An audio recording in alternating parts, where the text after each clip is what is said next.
ஹரிச்சந்திர சொல்லு இவனோட தில்லு பொய்க்காது.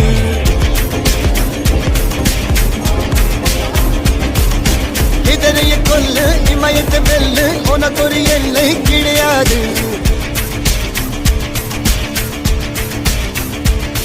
யாரோ யாரிவனோ ஒரு நீரோ தீயோ யார் அறிவார். ஆளும் வேறிவனோ அதை இசைத்து பார்க்க யார் வருவார்.